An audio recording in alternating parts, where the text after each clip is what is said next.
que são grandes períodos de tempo, baseados em 2 de Pedro capítulo 3, versículo 8, eles dizem o seguinte, que se um dia para o Senhor é como 1000 anos, e 1000 anos como um dia, quando a Bíblia Sagrada diz, e no primeiro dia Deus criou isso, no segundo dia criou aquilo, o que Deus estava dizendo é que não é um dia de 24 horas, mas são eras, enormes fatias de tempo que Deus usou para criar a humanidade, bilhões e bilhões de anos.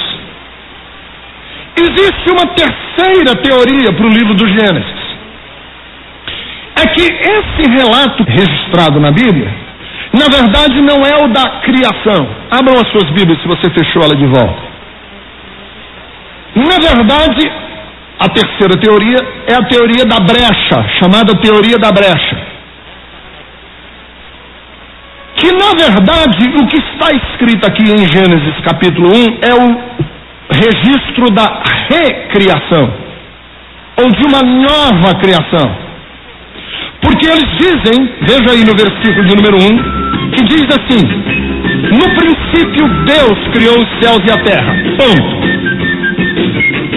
Versículo 2: era a terra sem forma e vazia. Alguns estudiosos da Bíblia dizem que entre o versículo 1 e o versículo 2 houve uma catástrofe, houve um grande cataclisma.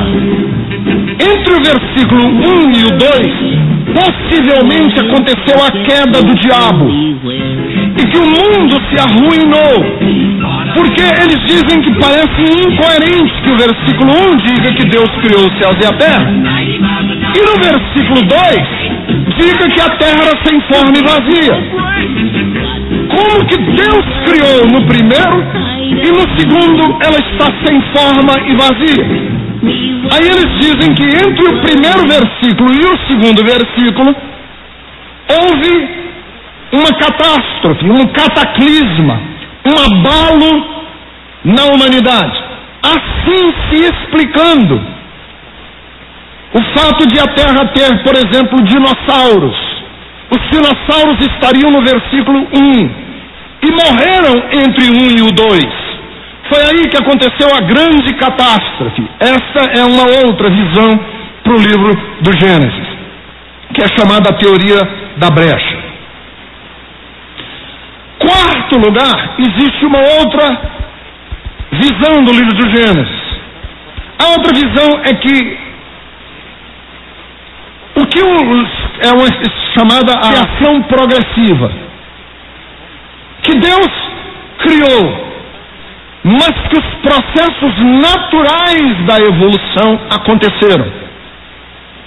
E que Deus, ao criar, simplesmente colocou em movimento os processos da criação, ou da evolução das espécies, segundo Charles Darwin, e de todo o processo evolucionário da história da humanidade. Segundo esta versão, o livro do Gênesis, como ele está escrito aqui, é uma visão apenas alegórica, é uma visão apenas parabólica, é uma parábola, é uma maneira de falar e de retratar e de dizer a uma civilização que viveu há quase 5, 6 mil anos atrás, como que o mundo criou-se, e que não havia ainda os instrumentais científicos para descrever a humanidade. Por isso que Deus falou numa linguagem acessível para eles entenderem.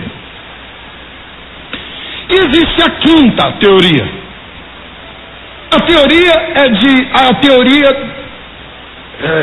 a teoria de Deus mostrar como. É assim, a teoria é simples. Que o relato do que está acontecendo aqui é o relato da revelação de Deus a Moisés. Em outras palavras, Deus revelou a Moisés no primeiro dia. Aqui não é o dia da criação, é o dia em que Deus revelou a Moisés. É assim, Deus disse: Moisés, vem cá, em 6 dias eu vou te revelar como eu criei a humanidade. No primeiro dia Deus revelou para Moisés como ele criou a luz. No segundo dia ele revelou para Moisés como ele criou o firmamento e a terra. No terceiro dia ele revelou para Moisés como ele criou os vegetais, os animais.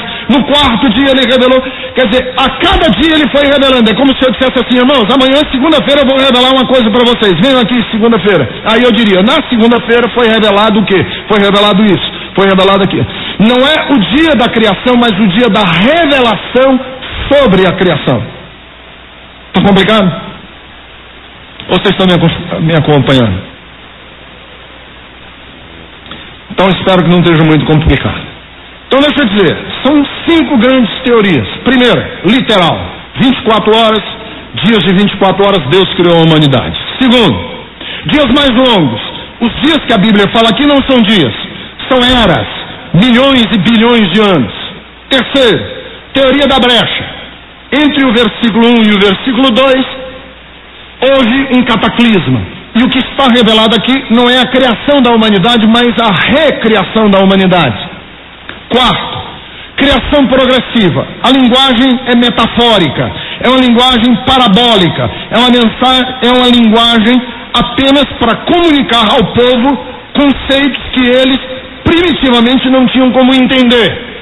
E quarto, a teoria da revelação, que o que está escrito aqui não é o dia da criação, mas o dia em que Deus revelou a Moisés como ele criou. Primeiro dia Deus revelou para Moisés que ele criou os céus. No segundo dia ele revelou para Moisés que criou as águas. No terceiro dia ele criou isso. Ele foi revelando para Moisés como que ele criou a humanidade.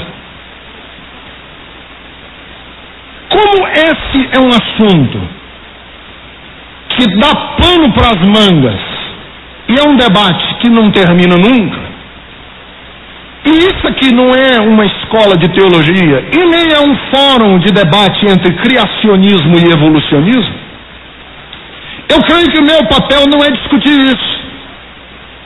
Eu creio que o meu papel é mostrar para vocês o seguinte: a vida é muito linda, a criação não aconteceu por acaso. É mostrar para vocês o seguinte: que a vida é o maior de todos os milagres. O fato de estarmos aqui hoje é fantástico. Não é uma chance aleatória, uma probabilidade remotíssima. O fato de estarmos aqui hoje pertence a um desígnio eterno. O meu propósito aqui hoje é dizer o seguinte: quando a Bíblia Sagrada diz, no princípio criou Deus, nós devemos levantar as nossas mãos e devemos louvar a Deus pela sua criação. Qualquer uma dessas teorias, as 5 que eu coloquei para vocês hoje, não anula o fato de que Deus é o Criador do universo e que nós não existimos por acaso. Então há alguns conceitos cristãos que eu queria passar para vocês, que é o que eu acho que nós precisamos aprender e celebrar e viver. Primeiro, antes que houvesse alguma coisa, havia alguém. Antes que houvesse alguma coisa, havia alguém. A primeira coisa que nós precisamos nos lembrar é isso: no princípio Deus criou. Quer dizer, no princípio não havia nada. No princípio não era um vazio. No princípio o universo não era coisa alguma. No princípio havia alguém. E esse alguém que havia no princípio não era uma energia. Esse alguém que havia no princípio não era uma sopa cósmica de energias. Esse alguém que havia no princípio era um Deus amoroso. Era alguém que falava. quer dizer, no princípio não havia uma coisa, no princípio havia alguém, e nós somos fruto, não do